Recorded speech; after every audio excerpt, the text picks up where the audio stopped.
नमस्कार. भक्तिप्रवास चॅनलवर आपलं मनापासून स्वागत. आजच्या आपल्या कथेचं नाव आहे बाळप्पांचं खडतर सेवाव्रत. कथा सुरू करण्यापूर्वी जर कोणी या चॅनलवर नवीन असेल त्यांनी या चॅनलला सबस्क्राईब करावे, म्हणजेच स्वामींच्या अशाच नवीन लीलांचा अनुभव आपल्याला घेता येईल. तर चला कथेला सुरुवात करूया. श्री स्वामींच्या आदेशानुसार अक्कलकोटात दाखल झालेल्या बाळप्पांची सद्गुरू सेवा आता सुरू झाली. श्री स्वामींच्या सेवेचा मार्ग खडतर आणि कठीण होता. बाळप्पा जेव्हा जेव्हा स्वामींच्या दर्शनात जात तेव्हा स्वामी सगळ्यांना काही ना काही प्रसाद देत असत, परंतु बाळप्पास मात्र कधीच काहीही देत नसत. कुणी दुसऱ्यानं जर त्यांना काही दिलं तर तेही काढून घेत. स्वामींची तऱ्हाच न्यारी योगीराज श्री स्वामींच्या मनी ज्यांना निरोप द्यावायचा असे त्यांनाच ते प्रसाद देत, परंतु ज्यांना स्वसान्निध्यात ठेवण्याचा त्यांचा मानस असे त्यांना मात्र ते मुळीच प्रसाद देत नसत. ही गोष्ट बाळप्पांना माहीत असल्यामुळे जरी प्रसाद मिळाला नाही तरी त्यांचं मन भरून येई. बाळप्पांसाठी एक एक शुभशकून आणि सुचिन्हच होतं. गावातील मुरलीधराच्या देवळात राहून बाळप्पा उपासना करत रोज 2-3 घरी ते माधुकरी मागत असत. हाती जपमाळ, श्री स्वामी दर्शन आणि अखंड सद्गुरू चिंतन हेच त्यांचं व्रत झालं होतं. श्री स्वामी त्यावेळी मोतींच्या घरी राहत होते. सद्गुरू चरणांच्या दर्शनात अंतर पडू नये म्हणून बाळप्पाही तिकडेच राहू लागले. सुंदराबाई श्री स्वामींच्या सेवेत तिथे होत्याच. आता ते रात्रंदिवस केवळ श्री स्वामी सेवा या भावनेने सुंदराबाईंच्या हाताखाली पडेल ते सेवा करावी लागली, काम करू लागले. निरपेक्ष सेवेचा महामेरू बाळप्पांच्या रूपात अखंड उभा होता. श्री स्वामींची सेवा करतेवेळी कित्येक वेळा त्यांच्या मध्यान्हीची माधुकरीची वेळही टळून जात असत, परंतु बाळप्पा उपाशी अवस्थेत राहूनही मनोभावे आणि प्रसन्नपणे आपली सेवा करत असत. या सेवाभावी भक्तश्रेष्ठ बाळप्पाने श्री स्वामींचं नामकरण श्री स्वामी समर्थ असं केलं. आजही तेच नाव आपल्यावरही ओठावर आहे. बाळप्पा सतत याच नामाचा मंत्रजप अविरत करत असे.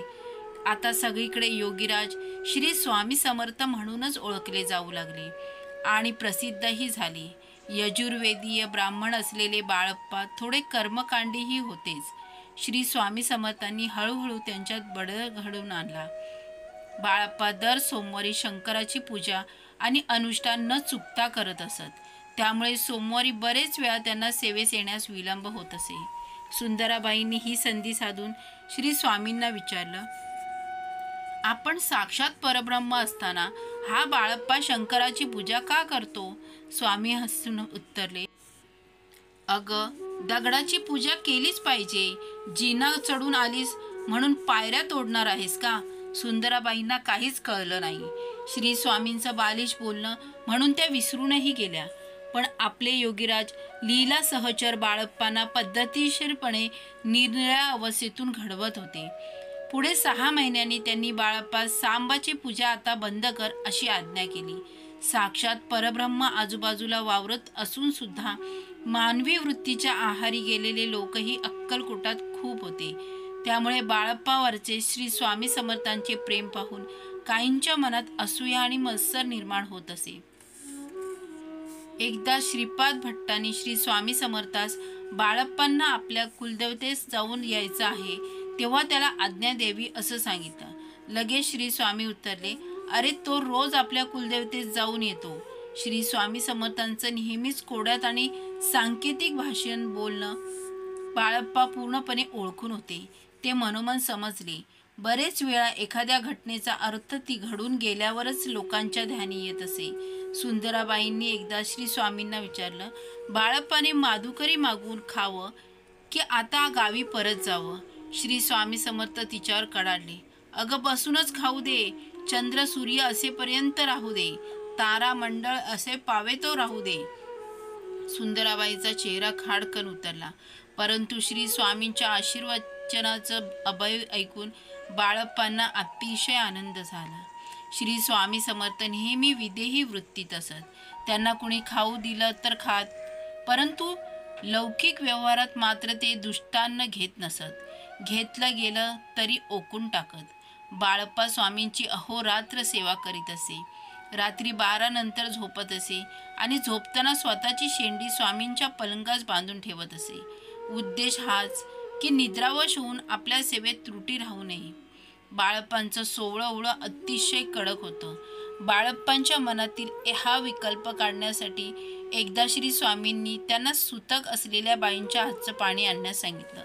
विटाळलेलं पाणी आणण्याच्या विकल्पाने बाळप्पा थोडे थबकले, परंतु गुरु आज्ञा झाल्यावर त्यांनी श्री स्वामींना पाणी आणून दिले.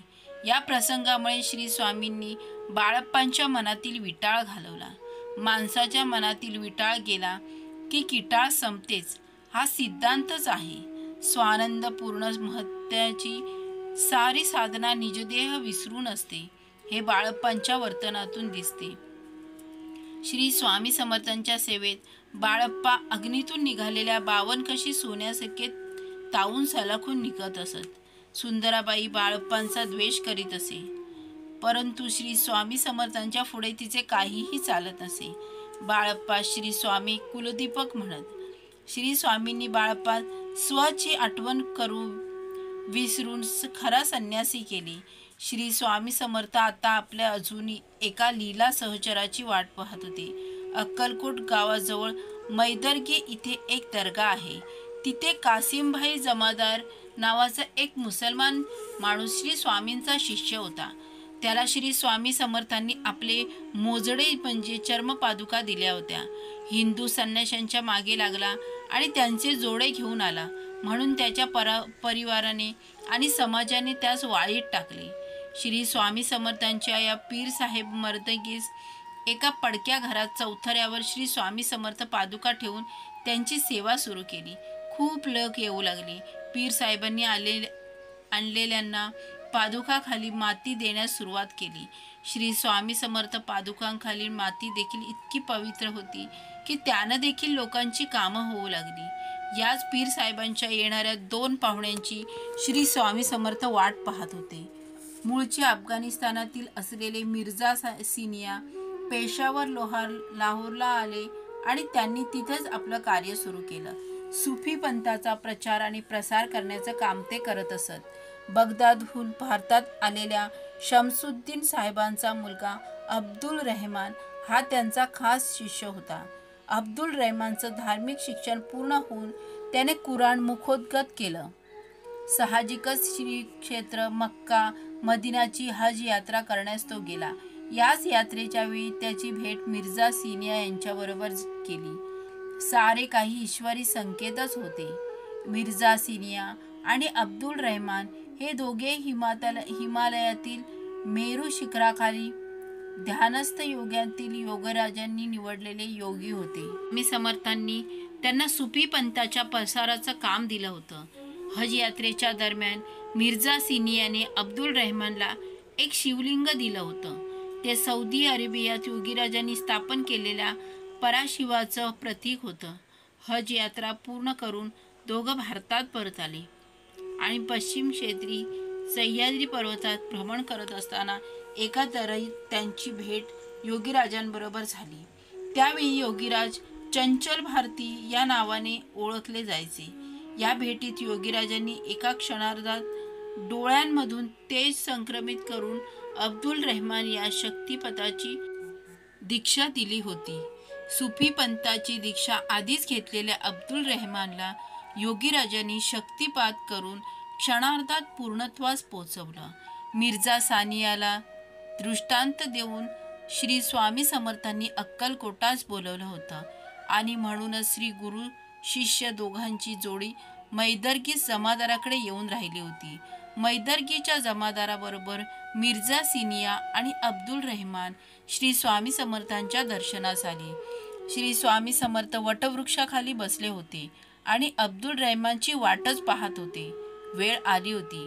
भव्य भाल प्रदेश, उंच अंगकाठी, तांबूस वर्ण, दाढी जटा वाढलेल्या, भावपूर्ण तेजस्वी डोळे, शुभ्र सफेद दात, मोजकी वस्त्रे असा पेहराव असलेल्या अब्दुल रहमान आणि श्री स्वामी समर्थांची नजरानजर होताच अब्दुल रहमानचे अष्टसात्विक भाव जागे झाले. तत्क्षणी मानव सरोवराच्या तीरावरील ओंकार ध्वनी त्यांच्या अंतरंगातील चिदाक्षात घुमू लागला. त्यांची समाधी लागली. श्री स्वामी समर्थांनी आपल्या चरणातील मोजडे पायानेच अब्दुल रहमानवर भिरकावली आणि प्रसन्न मुद्रेने त्यास गुरुमंत्र दिला. श्री अक्कलकोट निवासी श्री दत्त स्वरूपाय नमः हाच अद्भुत श्री स्वामी समर्थ मुखातील मंत्र जो पुढे अब्दुल रहमान याने त्यांचा शिष्योत्तम दानोलीश्वर सद्गुरू साटम या महाराजांना दिला होता. अब्दुल रहमान आणि मिर्झा सिनिया 2 आठवडे अक्कलकोटात राहिले. रोज एकदा श्री स्वामी समर्थांच्या दर्शनास जात. उर्वरित वेळ ते जेऊरच्या श्री काशी विश्वनाथाच्या मंदिरासमोरील 50 फूट खोल असलेल्या पाय विहिरीत कमानीत बसत आणि साधना करत. श्री स्वामी समर्थांनी मिर्झा सिनिया यांना दिल्लीस तर अब्दुल रहमान याला पुढील कार्यासाठी मुंबईस जाण्याची आज्ञा केली. प्रज्ञापुरीत राहून श्री स्वामी समर्थ आपल्या लीला सहचाऱ्यांना ठिकठिकाणी त्यांच्या कार्याची धुरा सांभाळण्यास पाठवत होते. योगीराज आपल्या योजनेनुसार लीला सहचाऱ्यांना मार्गदर्शन करून आपले कार्य पुढे नेत होते. श्री स्वामींची खडतर सेवा बाळप्पाने निभावली. लीला सहचर अब्दुल रहमानची मुंबईस रवानगी केली. श्री स्वामी समर्थ.